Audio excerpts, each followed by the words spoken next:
Qualifier 2-ൽ അടിപതറിയ Mumbai Indians ഇത്തവണ കിരീടം ഉറപ്പിക്കാൻ തന്നെയാണ് വരുന്നത്. കഴിഞ്ഞ വർഷം അവിടെ നിർത്തി അവിടെ തന്നെയായിരിക്കും തുടങ്ങുന്നുണ്ടാവുക. അപ്പോൾ എന്തായാലും പഞ്ചാബിനെതിരെയുള്ള ഒരു തോൽവി അത് അൺഎക്സ്പെക്റ്റഡ് ആയിരുന്നു. അത് അന്നത്തെ ദിവസം ശ്രേയസ് അയ്യറിൻ്റെ ഒരു ദിനമായിരുന്നു. ഈ സീസണിൽ അദ്ദേഹം അത്യാവശ്യം നല്ല റൺസ് അടിക്കുന്നുണ്ട് എനിക്ക് പേഴ്സണലി തോന്നുന്നത്. എന്തായാലും അടിക്കാതിരിക്കട്ടെ എന്നാണ് ആഗ്രഹം, അത് വേറെ കാര്യം.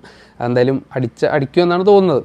Hello everyone, welcome to Autodocs. നമ്മുടെ മറ്റൊരു പുതിയ വീഡിയോയിലേക്ക് എല്ലാവർക്കും സ്വാഗതം. അപ്പോൾ നമ്മുടെ IPL തുടങ്ങാറായി. അപ്പോൾ എന്തായാലും ഇന്ന് നമ്മൾ മുംബൈ ഇന്ത്യൻസിനെ പറ്റിയാണ് സംസാരിക്കാൻ പോകുന്നത്. മുംബൈ ഇന്ത്യൻസിൻ്റെ ഈ വർഷത്തെ സ്ക്വാഡിനെ പറ്റി. കഴിഞ്ഞ വർഷം ക്വാളിഫയർ 2-ൽ അടിപതറിയ മുംബൈ ഇന്ത്യൻസ് ഇത്തവണ കിരീടം ഉറപ്പിക്കാൻ തന്നെയാണ് വരുന്നത്.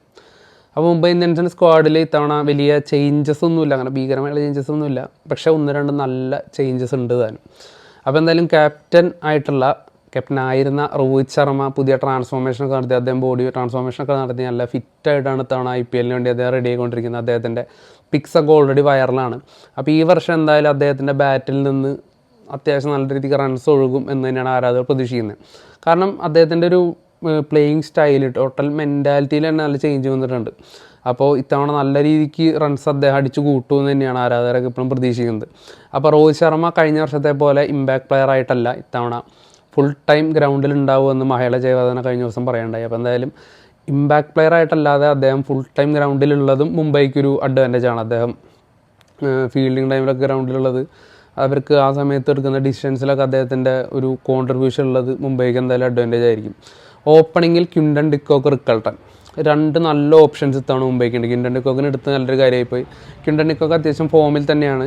ഇൻകൺസിസ്റ്റൻസി ഉണ്ടെങ്കിൽ പോലും അദ്ദേഹം ഫോമിലായിക്കഴിഞ്ഞാൽ വളരെ ഡേഞ്ചറസ് ആയിട്ടുള്ള, പ്രത്യേകിച്ച് ഇന്ത്യൻ കണ്ടീഷനിൽ നല്ല എക്സ്പീരിയൻസ് ഉള്ള ഒരു പ്ലെയറാണ്. അപ്പോൾ റിക്കൾട്ടനും അത്യാവശ്യം ഫോമിൽ തന്നെയാണ്. അപ്പോൾ അവർക്ക് നല്ലൊരു ഓപ്ഷൻസ് ഉണ്ട് ആ ഒരു പൊസിഷനിൽ കളിക്കാനായിട്ട്. അപ്പോൾ ആദ്യത്തെ ഓവർസീസിലോട്ട് എയ്തർ റിക്കൾട്ടൺ ഓർ ക്വിൻ്റൺ ഡിക്കോക്ക്.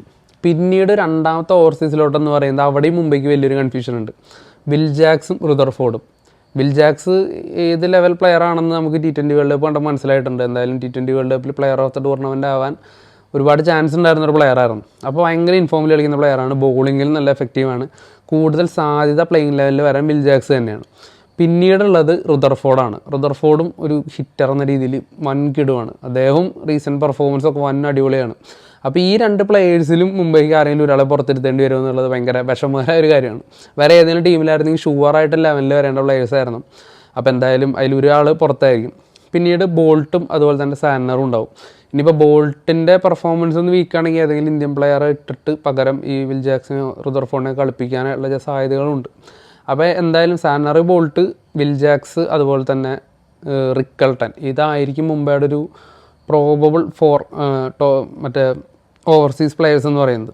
പിന്നെ ഇന്ത്യൻ പ്ലെയേഴ്സിലോട്ട് വരുമ്പോൾ ഓഫ് കോഴ്സ് രോഹിത് ശർമ്മ ഓപ്പണിങ്ങിൽ അദ്ദേഹത്തിൻ്റെ പ്രസൻസ് കഴിഞ്ഞ കുറേ വർഷമായിട്ട് മുംബൈക്ക് ഉണ്ട്. അദ്ദേഹത്തിൻ്റെ ഫോം കുറച്ച് ഡിപ്പായിരുന്നു 2 സീസണായിട്ട് IPL. അദ്ദേഹത്തിൻ്റെ ഒരു പെർഫോമൻസ് അല്പം ശോകമാണ് കഴിഞ്ഞ കുറച്ച് സീസണുകളായിട്ട്. എന്നാൽ പോലും ഫോമിലായിക്കഴിഞ്ഞാൽ ഏത് മത്സരവും ഒറ്റയ്ക്ക് തൻ്റേതാകും കെൽപ്പുള്ളൊരു പ്ലെയറാണ് അദ്ദേഹം എന്ന് എല്ലാവർക്കും ഒരുപോലെ അറിയുന്നൊരു കാര്യമാണ്.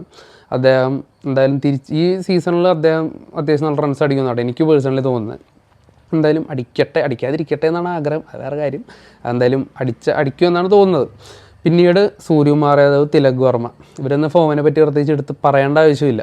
അതുപോലെ തന്നെ ഹർദിക് പാണ്ഡ്യ. ഈ ഒരു 3 ഇപ്പോൾ ഇന്ത്യൻ T20 ടീമിൻ്റെ അവിഭാജ്യ ഘടകങ്ങളായിട്ടുള്ള ഈ 3 പേരും വരുന്നൊരു മിഡിൽ ഓർഡർ ഉണ്ട്.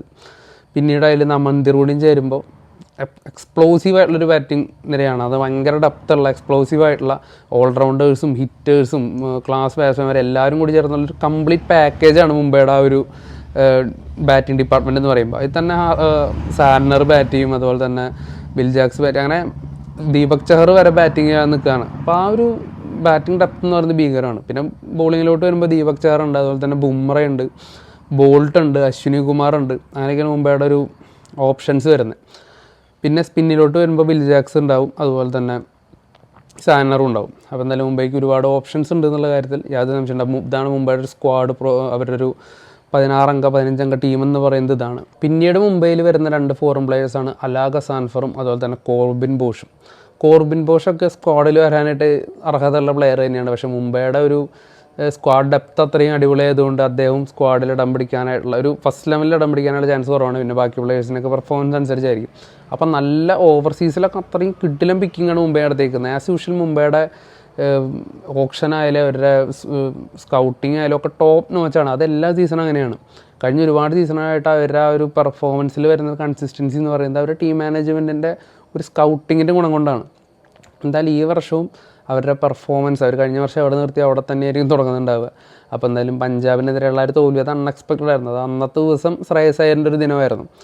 അല്ലെങ്കിൽ ബുംറയുടെ ആ ഒരു സ്റ്റെമ്പിന് ഇഞ്ചുകൾക്ക് മുന്നിൽ കുത്തിയ ഒരു യോർക്കറൊക്കെ ബൗണ്ടറിയിലോട്ട് അടിച്ചു വിടാന്ന് പറയുമ്പോൾ അത് അദ്ദേഹത്തിൻ്റെ ദിവസമായിരുന്നു. അവിടെ മുംബൈക്കൊന്നും ചെയ്യാനില്ലായിരുന്നു.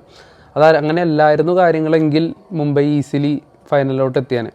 എന്തായാലും ഈ സീസൺ കപ്പ് ഉറപ്പിച്ചിട്ട് തന്നെയാണ് മുംബൈ ഇറങ്ങുന്നത്. അതിനായിട്ടുള്ള നല്ല കിഡിലൻ സ്ക്വാഡുണ്ട്, ഒരു പ്രശ്നവും പറയാനില്ലാത്ത നല്ല കിഡിലൻ സ്ക്വാഡ്.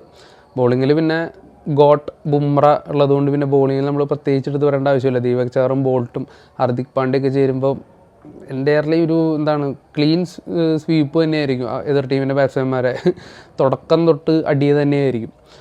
തുടക്കം ബോൾട്ടും ചഹറും ഉള്ള ആ ഒരു സ്റ്റാർട്ടിങ് സ്പെല്ല് തന്നെ എത്രത്തോളം ഡേഞ്ചറസ് ആണെന്ന് നമുക്കറിയാം. രണ്ടുപേരും സ്വിംഗ് കിങ്സാണ്. പിന്നെ ഡത്തിൽ ബുംറ, മിഡിൽ ഹർദിക് പാണ്ഡ്യ, അവിടെ തന്നെ സ്പിന്നറായിട്ടുള്ള സാനർ വരുന്നു, അതുപോലെ തന്നെ വിൽ ജാക്സ് വരുന്നു. അത്രയും ഭയങ്കര ഓപ്ഷൻസ് ഉള്ള ടീമല്ലേ.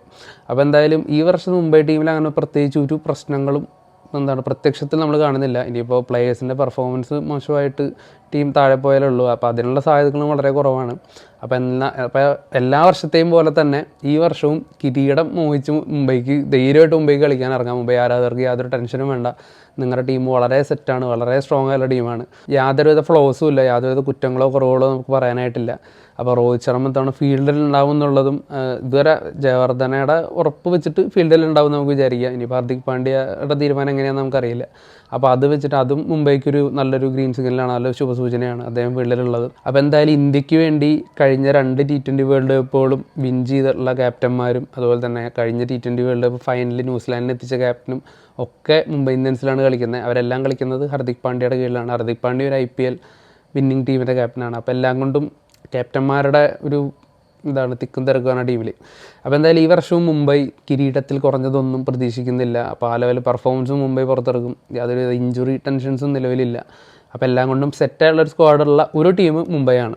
അപ്പോൾ എന്തായാലും ബാക്കി ടീമുകളുടെ വിശേഷങ്ങളൊക്കെ നമ്മൾ എന്തായാലും പങ്കുവയ്ക്കാം. മുംബൈ ഫാൻസ് നിങ്ങളുടെ ടീമുള്ള പ്രതീക്ഷകൾ നിങ്ങൾ കമൻറ്റ് ബോക്സിൽ പങ്കുവയ്ക്കുക. നിങ്ങൾ ഏറ്റവും കൂടുതൽ പ്രതീക്ഷ അർപ്പിക്കുന്ന പ്ലെയേഴ്സ് ആരൊക്കെയാവും, അല്ലെങ്കിൽ ഓവർസീസിൽ ആരൊക്കെയാവും 4 പേര് കളിക്കുന്നുണ്ടാവുക, അതൊക്കെ നിങ്ങൾ കമൻറ്റ് ചെയ്യുക. നിങ്ങളുടെ അഭിപ്രായങ്ങൾ നിങ്ങൾ കമൻറ്റ് ചെയ്യുക. അപ്പോൾ എന്തായാലും നിങ്ങൾ വീഡിയോ ഇഷ്ടപ്പെടാണ് നിങ്ങൾ ലൈക്ക് ചെയ്യുക, നിങ്ങൾ നമ്മൾ സബ്സ്ക്രൈബ് ചെയ്യുക, സപ്പോർട്ട് ചെയ്യുക. എന്നാലേ നമുക്ക് ബാക്കി വീഡിയോസ് ഇടാനായിട്ട് സാധിക്കുകയുള്ളൂ. അപ്പോൾ എന്തായാലും മറ്റൊരു വീഡിയോ ആയിട്ട് വരുന്നവരെ താങ്ക് യു.